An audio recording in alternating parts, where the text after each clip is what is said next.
One commenter left 5 long arguments under my video about Japan. Together, they claimed Japan did nothing wrong. The Ainu were not indigenous. A law called oppressive was actually welfare. Okinawa chose Japan. Koreans mostly arrived voluntarily. These were not drive-by slogans. They cited laws, archaeology, speeches, and dates. If you had never heard of the Ainu, the Ryukyuans, or Zainichi Koreans, they sounded authoritative. That is bigger than one comment thread. It determines who counts as indigenous, whether assimilation can be called protection, and whether colonial labor can be remembered as migration. So before deciding who is rewriting history, we need to know who these people are and what the record actually says. That is the test for every claim in this video. The Ainu are a people of Japan's north, especially Hokkaido, with their own language, religious traditions, and material culture. Japan now recognizes them in law as an indigenous people. The commenter's argument is that this identity arrived too late. He points to changes in pottery and to influences from peoples around the Amur River and the Sea of Okhotsk. From that, he concludes that the Ainu were medieval migrants rather than an indigenous people of Hokkaido. There is a real fact inside that argument. Ainu culture did not develop in isolation. Archaeologists describe interaction among Satsumon communities in Hokkaido, Okhotsk cultures to the north, and neighboring peoples across the region. Cultures change through trade, marriage, conflict, and migration. But the conclusion does not follow. Archaeologists giving a new name to a material culture does not mean an entirely new people suddenly replaced everyone who came before. Satsumon is widely treated as a major predecessor of later Ainu culture, even as scholars debate the exact mixture of populations and influences. Indigeneity is not a racial purity certificate. If contact or migration disqualified a people, very few peoples on Earth would remain indigenous. The honest answer is less dramatic. Ainu origins are complex. Complexity is not evidence that the Ainu appeared from nowhere in the 13th century. The next comment quotes the 1899 Hokkaido Former Aborigines Protection Act. It lists land grants, agricultural support, medicine, and schooling. Those provisions were real. This is where a useful distinction matters. A policy can provide welfare and still be assimilationist. By the time of the act, Japan's transformation of Hokkaido had already disrupted Ainu landholding and restricted access to traditional hunting and fishing. The 1899 law tried to turn Ainu families into settled, Japanese-style farmers. Land came with restrictions. Education was designed to absorb Ainu children into the Japanese nation rather than sustain an Ainu one. Calling this welfare is not entirely false. Calling it only welfare is.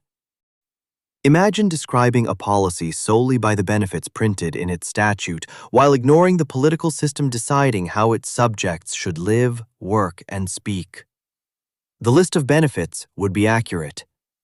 The history would not be. The Ainu Association of Hokkaido later pushed to replace the law, which was finally repealed in 1997. In 2008, both houses of Japan's Diet adopted resolutions calling for the Ainu to be recognized as indigenous. The House of Councilors records its resolution as unanimous. The commenter calls that a political stitch-up rather than an academic conclusion. Here is what the vote proves, and what it does not. It proves Japan's formal political position changed.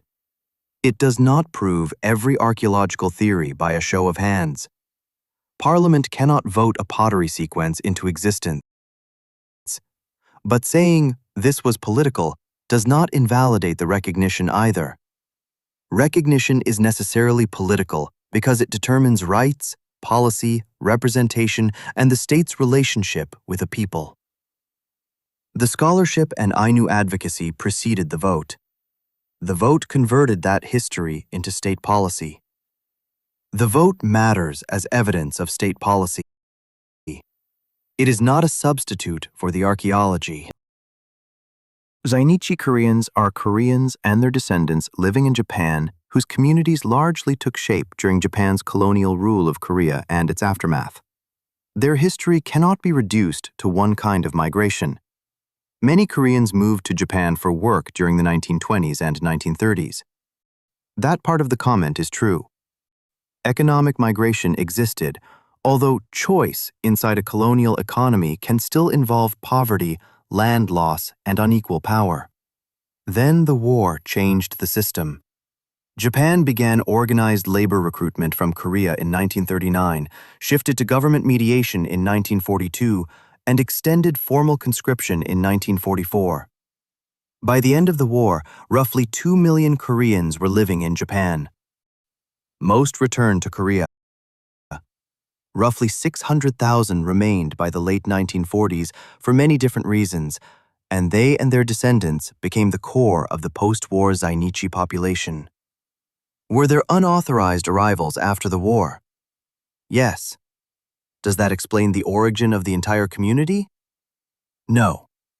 The comment combines three true fragments: pre-war migration, post-war repatriation, and some illegal entry, then uses them to push wartime mobilization out of the frame. The problem is not one false number. It is the missing timeline.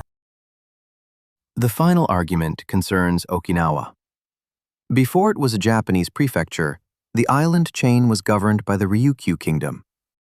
It maintained relations with both China and Japan and developed languages and traditions distinct from those of Japan's main islands.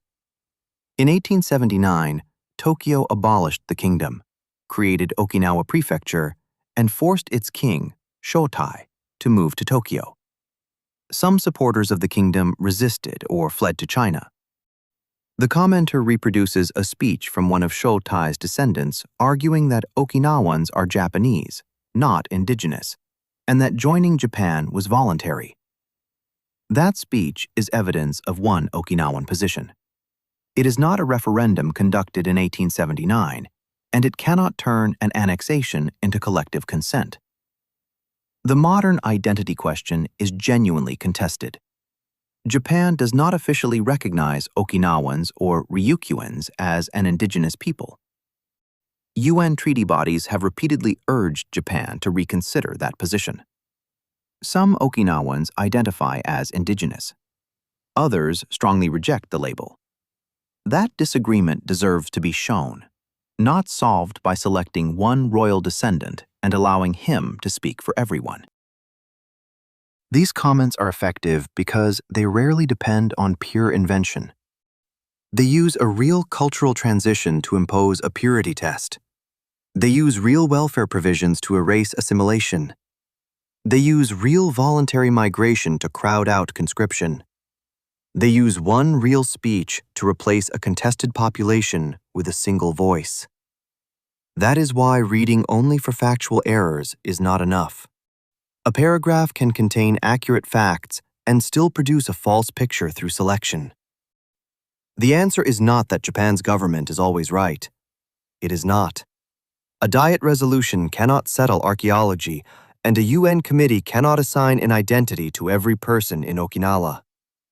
The answer is to keep the whole record visible. Scholarship, law, coercion, migration, dissent, and the voices of the people being classified.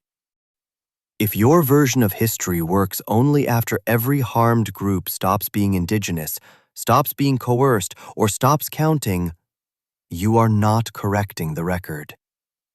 You are deciding who is allowed to have one.